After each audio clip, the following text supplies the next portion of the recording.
All right, so we're diving into C.S. Lewis's The Lion, the Witch, and the Wardrobe today. A classic. A true classic. And, our listeners, they've been asking for a deep dive into this one for a while. It's a good one. Yeah, and we're going to take you through it. Chapter by chapter. Sounds good. Focusing on the story, just as Lewis wrote it. Right. No interpretations or theories or anything like that. Just the facts. Just the facts, but told in a way that will hopefully, bring Narnia to life. Exactly. So that all of us. Yeah, chronologically. Yep. Starting right at the beginning with Lucy. Yeah, chapter 1, Lucy looks into a wardrobe. That's where it all begins. It is. I think what's so striking about this opening Yeah. is just like how immediately Yeah. Lewis sets up this sense of wonder and possibility. Absolutely. Like right away. Right away. You're like transported. It's a rainy day. The 4 Pevensie children Peter, Susan, Edmund, and Lucy. are exploring the house, this old professor's house, and they come upon a room full of wardrobes. It's a big house. It is a large house, Lots of rooms. and Lucy's curious, right? Mm-hmm. She decides to just see what's inside. She's the youngest, right? She is. So that makes sense. She climbs inside. And that's where the magic happens. There it is. She pushes past those fur coats, and all of a sudden she's not Yeah. looking at the back of the wardrobe. Whoa. She's in a snowy forest. A whole other world. It's like such a vivid scene, too. Oh, yeah. Lewis's descriptions are incredible. The snow's falling, like, softly. It's silent in the woods. You can practically hear it, can't you? You can. And then she meets a fawn. Mr. Tumnus. Yes, Mr. Tom. That's chapter 2, what Lucy found there. And, I mean, that's like our first glimpse It is? of the true, like, fantastical nature of Narnia. Yeah, talking fawns. I mean, come on. I know. Having tea. Yeah. Parcels of tea and toast, firelight in a cozy cave. Oh. It's like all so enchanting. So cozy. But, there's a hint of something darker there. Yeah, you're right. Mr. Tumnus tells Lucy about the White Witch Right. and this eternal winter that she has cast over Narnia.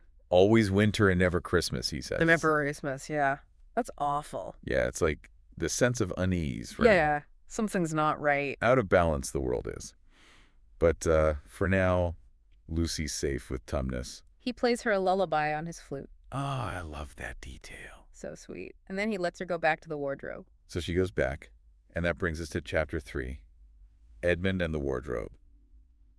Her siblings, well, you can imagine. Yeah. They don't believe her story, right? Of course not. About a magical world in a wardrobe. Who would? But then Edmund, Her younger brother. decides to, investigate for himself. He does. Always got to see for yourself. Got to see it to believe it. And of course, he ends up in Narnia, too. Of course. But his experience is quite different from Lucy's.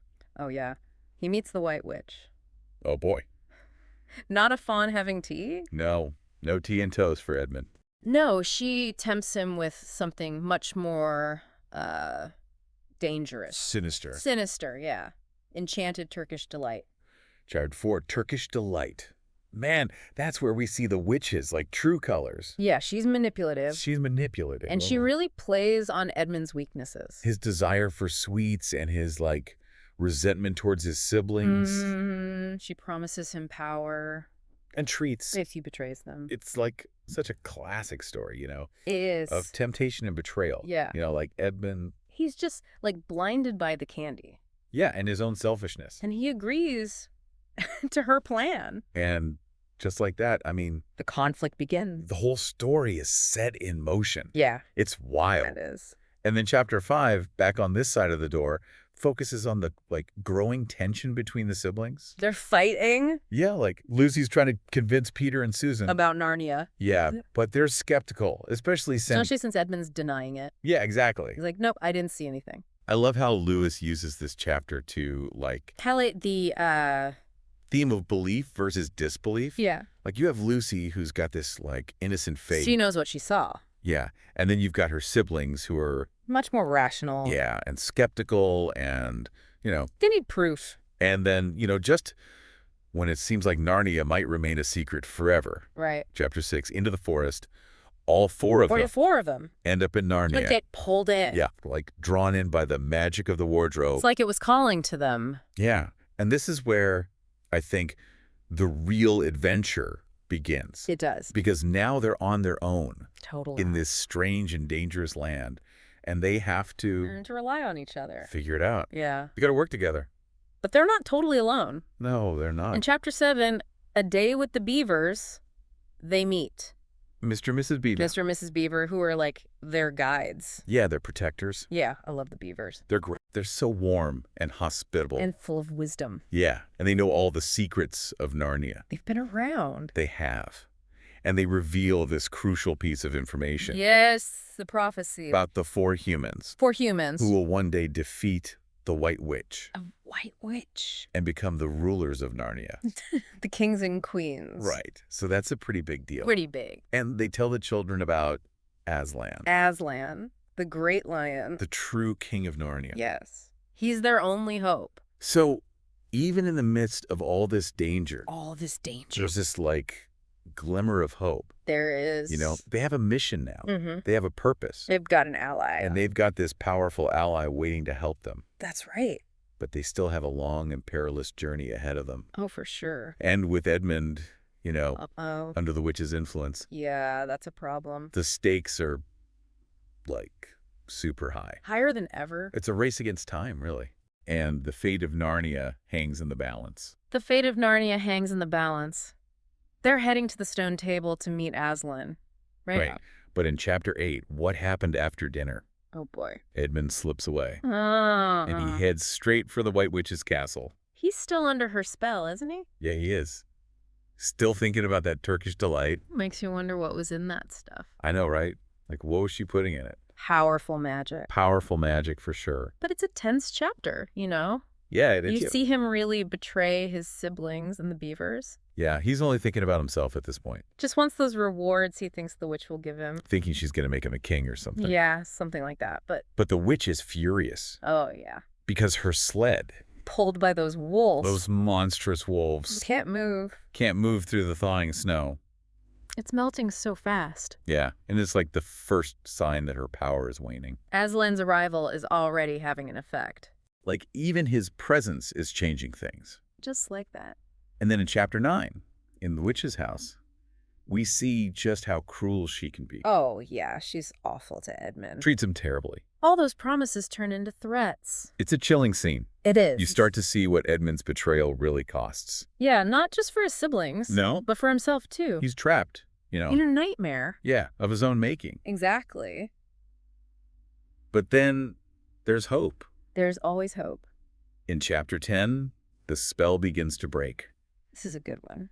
Aslan and his followers, they reach the stone table. Yeah. And his presence brings like this total thaw. Spring comes to Narnia. I like how Lewis describes it. Beautiful imagery. It's like this explosion of life, you know? Yeah, it's like the whole world is waking up. Yeah, and the witch's power is just like fading away. Melting away with the snow. And there's another surprise in this chapter. Oh. Father Christmas. No way. He shows up and Oh. he brings gifts for the children.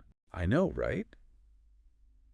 And these gifts are important. They are, yeah. They're going to help the kids in the battles to come. What do they get? Okay, so Peter gets a sword and a shield. Classic. Right.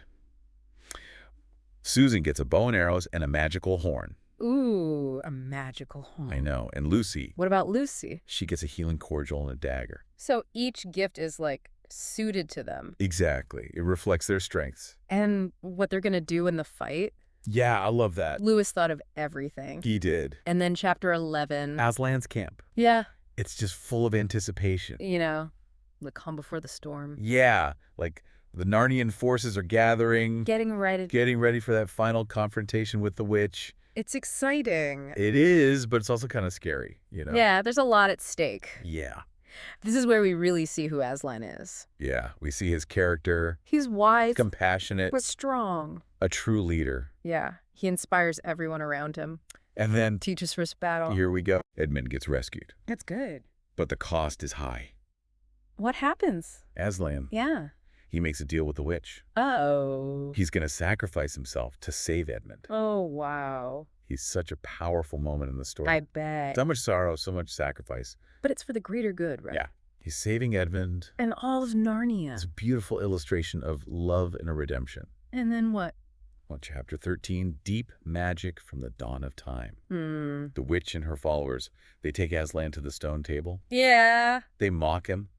Awful. They humiliate him. I can't believe they do that. And then they kill him. Oh, no. But As the witch is, like, celebrating, thinking she's won, Yeah. something incredible happens. What? The stone table cracks, and Aslan's body disappears. Wow, I did not see that coming. I know, right? And then chapter 14 is short, Okay. but it's important. The triumph of the witch. Yeah, she thinks she's won. Just celebrate it. But her victory is short-lived. Oh, I bet. Because Aslan's sacrifice, it's unleashed this deeper magic. A magic that even she can't control. Exactly. Oh. And then in chapter 15, Deeper magic from before the dawn of time. we see the true extent of Aslan's power. Tell me everything. He rises from the dead. He does. He does. Oh, my goodness. And he's more majestic and powerful than ever. Wow, so he's back. He's back. The witch's power is breaking. That's amazing. And Aslan, he sets out to free all those prisoners she turned to stone. Wow, he's bringing them back. He's restoring life and hope to Narnia, This is incredible. but he has to hurry Why? because the final battle is about to begin. So what happens? Well, chapter 16, what happened about the statues? That's where all the action is. I can't wait to hear this. So Aslan and all the statues, they're heading to the battlefield, right? Right, and they get there just in time. Oh, really? Yeah, Peter and his forces, they're almost overwhelmed. By the witch's army? Yeah, they're losing And then Aslan shows up. with all those statues who are now, back to their old selves. Wow, what a sight that must have been. Can you imagine? So that's a turning point then. Yeah, totally. The balance of power shifts. Completely. And then Aslan himself, Yeah. he confronts the White Witch Oh, wow. and kills her. It's over. It's over. The witch is defeated. Good riddance. It's such a, climactic moment. It is, yeah. Like you feel all that excitement and relief. Yeah, good has triumphed. Exactly. Narnia is finally free. Free from her tyranny. So then what happens? Well, chapter 17, the hunting of the white stag. Okay. That's where we see the aftermath of the battle All right. and the coronation of the Pevensie children. Yeah, because it's not just about winning the battle. No, it's about what comes next. Exactly. It's about establishing peace. And rebuilding. Yeah, and the children, they've proven themselves, They have. They fought bravely. They showed real leadership. And now they get to be the kings and queens of Narnia. Yeah. Just like that prophecy said. It's amazing how it all came true. And they rule wisely. They do. They do. They're guided by Aslan, He's still there to help them. He is. And they use their own experiences too. To make good decisions. And Narnia has a golden age under their reign. It sounds like a perfect ending. It does, doesn't it? But I know there's more. There is. One final chapter. Chapter 18. Back to the wardrobe. Oh. After many years in Narnia, Years. they've grown up now. Wow, so they're adults. They're adults. And they find themselves. Back in their own world. No way. I know, right? Mm. Just like that, they go through the wardrobe again. And they're back. Back in their old lives. But they're different now, right? Oh, yeah. They're not the same children who first went through that wardrobe. They've seen so much. They've learned so much. About themselves. About the world. About everything. And they have to leave Narnia behind. It's got to be hard. It is, but they carry it with them, In their memories. The memories and the lessons they learned. About courage and responsibility. The power of belief. It's like Narnia has become a part of them. Yeah, shaping who they are. Giving them this, depth of experience they wouldn't have had otherwise. And even though they're sad to leave, Yeah. there's this sense that Narnia will always be with them. Like a secret they share. Yeah, a source of strength It and inspiration. makes you wonder, though, doesn't it? About what? What if they had stayed? In Narnia. Would they have grown old there? That's a good question. Died there? Is time different in Narnia? We don't know. Lewis doesn't tell us. He leaves it up to us to imagine. And that's part of the magic, right? Exactly. Keeps us thinking about the possibilities. What's beyond the ordinary? What's out there? The lion, the witch, and the wardrobe. It's a powerful story. It really is. It stays with you. Long after you finish reading it. Reminds us that even when things are tough, When there's war and hardship. there's still room for wonder.